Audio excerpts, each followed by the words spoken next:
आधी सदी और समय का चक्र पूरा हो गया। शेख हसीना आज फिर बेघर हो गई। बांग्लादेश में आरक्षण आंदोलन में शेख हसीना सरकार की बलि ले ली। निवर्तमान प्रधानमंत्री को जान बचाने के लिए देश छोड़ना पड़ा है। प्रधानमंत्री आवास में अराजकता का माहौल है। लोग वहां से फर्नीचर एवं अन्य सामान कंधों पर उठाकर ले जा रहे हैं। सबसे दुखद तस्वीर शेख मुजीब उर रहमान की मूर्ति तोड़ते हुए आई। करीब 50 वर्ष पहले सैन्य तख्ता पलट में इसी मुजीब उर रहमान समेत उनके परिवार के 18 सदस्यों की हत्या कर दी गई थी। मुजीब की 2 बेटियां शेख हसीना और शेख रिहाना भी बच पाई, वो भी भारत की मदद से। आज समय का चक्र पूरा हुआ तो शेख हसीना फिर भारत की शरण में है। 1975 में उनके पिता और बांग्लादेश के तत्कालीन प्रधानमंत्री शेख मुजीबुर रहमान की हत्या के बाद भारत ने शेख हसीना को शरण दी थी। 1975 के सैन्य तख्ता पलट में हसीना और रिहाना इसीलिए बच पाई क्योंकि दोनों 15 दिन पहले ही बांग्लादेश से निकलकर जर्मनी चली गई थी। हसीना के पति न्यूक्लियर साइंटिस्ट थे और जर्मनी में ही थे।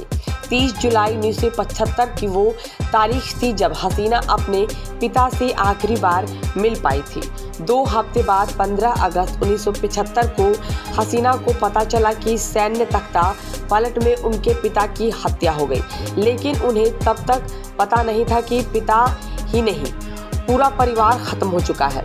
भारत की प्रधानमंत्री इंदिरा गांधी को मुजीब परिवार की दोनों बेटियों की चिंता हुई।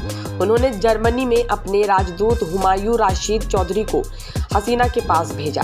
हसीना की इंदिरा गांधी से बात हुई। उन्होंने भारत में शरण लेने का फैसला किया। फिर प्लानिंग हुई कि बिना किसी को भनक लगे हसीना और रिहाना को भारत कैसे लाया जाए। आखिरकार 24 अगस्त की दोपहर शेख हसीना ने अपने पति के साथ जर्मनी के फ्रैंकफर्ट से उड़ान भरी। भारत ने उन्हें लाने एयर इंडिया का एक विमान भेजा था। 25 अगस्त 1975 के तड़के विमान दिल्ली पहुंच गया। उन्हें 56 रिंग रोड स्थित एक सेफ हाउस में रखा गया। उनकी असली पहचान छिपाने के लिए मिस्टर और मिसेज मजूमदार की नई पहचान दी गई। खुद प्रधानमंत्री इंदिरा गांधी ने उनका खास ख्याल रखा। कुछ दिनों के बाद शेख हसीना को पंडारा पार्क के सी ब्लॉक स्थित 3 कमरों के एक मकान में शिफ्ट कर दिया गया। चौतरफा सुरक्षा कर्मियों का पहरा था। डिटेक्टिव भी तैनात किए गए। हसीना के साइंटिस्ट पति को नई दिल्ली स्थित परमाणु ऊर्जा आयोग में नौकरी मिल गई। वहां उन्होंने 7 वर्ष काम किया। इसके साथ ही सुरक्षा के 3 नियम बना दिए गए। पहला, शेख हसीना को घर से बाहर नहीं निकलना है। दूसरा, उन्हें किसी को अपनी असली पहचान नहीं बतानी है। तीसरा, दिल्ली में किसी से भी संपर्क नहीं रखना है। तब प्रणब दा बने थे अभिभावक। इंदिरा गांधी ने प्रणब मुखर्जी को शेख हसीना की जिम्मेदारी सौंपी। मुखर्जी ने हसीना के गार्जियन की भूमिका निभाने में कोई कोताही नहीं बरती। हसीना भी प्रणब दा ही नहीं, उनके परिवार में घुल मिल गई। हसीना के बेटे जॉय और प्रणब दा के बेटे अभिजीत में गहरी दोस्ती हो गई। प्रणब दा की पत्नी ने हसीना का खास ख्याल रखा। 2015 में जब प्रणब मुखर्जी की पत्नी का निधन हुआ तो शेख हसीना तुरंत दिल्ली पहुंच गई। शेख हसीना के विमान का रुख आज भी दिल्ली की ओर है। 50 वर्ष पहले जर्मनी से दिल्ली आई हसीना को 6 साल यहां गुजारने पड़े थे। वो 17 मई 1981 को अपने वतन बांग्लादेश लौट पाई थी।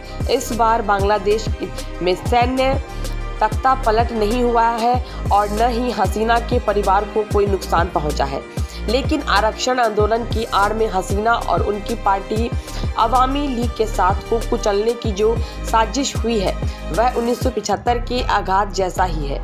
हसीना आज फिर बेघर है। ईश्वर जाने इस बार उन्हें दिल्ली कब तक अपने आगोश में रखती है। हसीना का नसीब जाने वो इस बार कब वतन लौट पाएंगे।